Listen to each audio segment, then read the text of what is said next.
నమస్కారం. నిజాలను నిష్పక్షపాతంగా మీ ముందుకు తీసుకువచ్చే మన పులివెందుల న్యూస్కు స్వాగతం. నేను మీ యాంకర్ సౌమ్య. జాతీయ స్థాయి బ్యాడ్మింటన్ పోటీల్లో పులివెందులకు చెందిన విద్యార్థిని వై దివ్యశ్రీ ప్రతిభ చాటింది. జమ్మూ అండ్ కాశ్మీర్లో నిర్వహించిన జాతీయ క్రీడా పోటీల్లో అండర్-14 బాలికల సింగిల్స్ విభాగంలో ప్రథమ స్థానం సాధించి బంగారు పతకాన్ని కైవసం చేసుకుంది. ఈ సందర్భంగా ఆమె చదువుతున్న ఎక్సలెంట్ నాగార్జున స్కూల్లో ఘన సన్మాన కార్యక్రమం నిర్వహించారు. ముఖ్య అతిథిగా పాల్గొన్న శ్రీమతి భూమిరెడ్డి ఉమాదేవి మాట్లాడుతూ విద్యతో పాటు క్రీడల్లోనూ రాణించాలని విద్యార్థులకు సూచించారు. అనంతరం విజేత వై దివ్యశ్రీని అభినందించి సన్మానించారు. విద్యార్థులకు, తల్లిదండ్రులకు, అలాగే ఉపాధ్యాయులందరికీ నా నమస్కారాలు.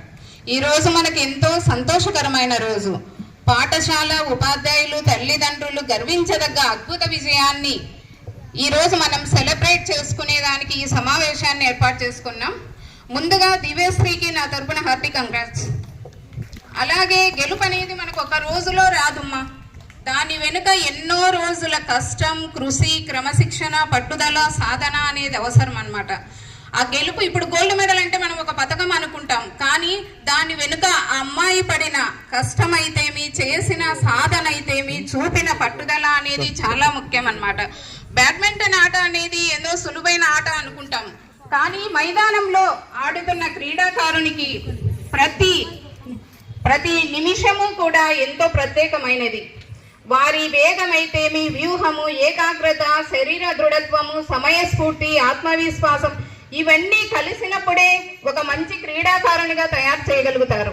ఒక గెలుపు వెనుక ఎన్నో ఓటములు ఉంటాయి, అలాగే విజయం వెనుక కూడా ఎన్నో గంటల సాధన ఉంటుందన్నమాట.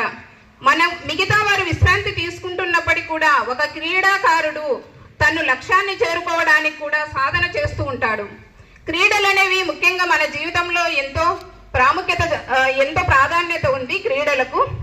క్రీడలంటే చదువు ఎంత ముఖ్యమో క్రీడలు కూడా మనకు అంతే ముఖ్యమ్మా. క్రీడలు మనకు ఆరోగ్యంతో పాటు మన సమయ పాలనను, క్రమశిక్షణను, ఓటమిని ఏ విధంగా స్వీకరించాలా, గెలుపుని ఏ విధంగా స్వీకరించాలా అనేది కూడా మనకు ఈ క్రీడలు అనేది నేర్పిస్తాయమ్మా. ఈ బ్యాడ్మింటన్ క్రీడ అనేది మన శరీరం చురుకుదనంగా ఉండేదానికి, మనలో ఏకాగ్రతను పెంచడానికి కూడా తోడ్పడుతుంది ఈ బ్యాడ్మింటన్ క్రీడ. అలాగే ఈ రోజు విజయం సాధించిన దివ్యశ్రీ తోటి విద్యార్థులందరికీ కూడా ప్రేరణగా ఉండాలని కోరుతున్నా. మీరు కూడా నేను సాధించగలననే ఒక భావన మీలో కూడా ప్రతి విద్యార్థిలో ఉండాలి. నేను సాధించలేను అనుకుంటే సాధించగలను అనుకుంటే తప్పకుండా మీరు సాధించగలరు. అయితే ఆ విజయాన్ని చూసి కూడా మీరు ఎవరు అసూయపడవద్దు. మనము వారు ఏ విధంగా కష్టపడ్డారు, వారి సమయస్ఫూర్తిని మనము గమనించి మనము కూడా ఒక లక్ష్యాన్ని నిర్దేశించుకొని దానికోసం కష్టపడాలి ప్రతి ఒక్కరు కూడా. అలాగే తల్లిదండ్రులకు కూడా నా అభినందనలు తెలుపుతున్నాను. విద్యార్థులలో ఉండే ప్రతిభను ప్రోత్సహించి వారికి ఒక ప్రాధాన్యత ఇవ్వడం అనేది తల్లిదండ్రులుగా వారి బాధ్యత. చదువులే కాకుండా క్రీడల్లో కూడా వాళ్ళకు ఒక అవకాశం ఇచ్చి వారి ఆ రంగంలో ముందుండాలని కోరుకోవడం తల్లిదండ్రుల బాధ్యత. అలాగే ఈ క్రీడా ఉపాధ్యాయులకు, కోచ్లకు కూడా నా అభినందనలు తెలుపుతున్నాను. ఈ క్రీడాకారుల యొక్క ప్రతిభను గుర్తించి వారికి ఒక సరైన శిక్షణ ఇచ్చి వారి తప్పులను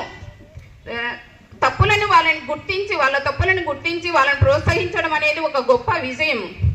ఒక మంచి కోచ్ కూడా ఆట మాత్రమే నేర్పడన్నమాట. గెలవడానికి ఎలా పోరాడాలి, ఓటమి ఇచ్చినప్పుడు ఎలా అతను తట్టుకొని నిలబడాలి అనేది కూడా ఒక కోచ్ నేర్పుతాడు.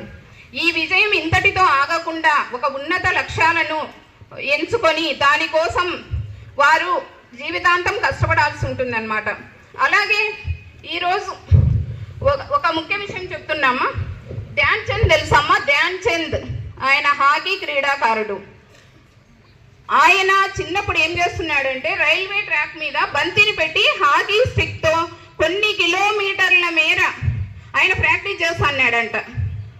ఆయన్ను మనము ఈరోజు మన క్రీడలకు ఒక స్ఫూర్తిగా ధ్యాన్ చంద్ను చెప్పుకుంటాం అన్నమాట. ఆయనకు ఒలింపిక్స్ లో 3 బంగారు పతకాలు వచ్చాయి. ఆగస్టు 29వ తారీఖును మనము జాతీయ క్రీడా దినోత్సవంగా కూడా జరుపుకుంటాం. తెలుసా మీకు జాతీయ క్రీడా దినోత్సవం అంటే? నీకు ఒక పద్యం చెప్తామా, వేమన పద్యము. అనగనగ రాగం అతిశైలుండు, తినగ వేము తీయనుండు, సాధనమున్న పనులు సమకూరు ధరలోన, విశ్వదాభిరామ వినురవేమ. మీరు ఇది వస్తారా మీకు అందరికి? దాని మీనింగ్ ఏంది? అంటే మనం పాడుతా ఉంటే మన రాగం అనేది చాలా బాగా వస్తుంది అనమాట. అలాగే వేపాకును తింటా ఉంటే తీయగవుతుంది. ఇప్పుడు సాధనమున్న పనులు సమకూరు ధర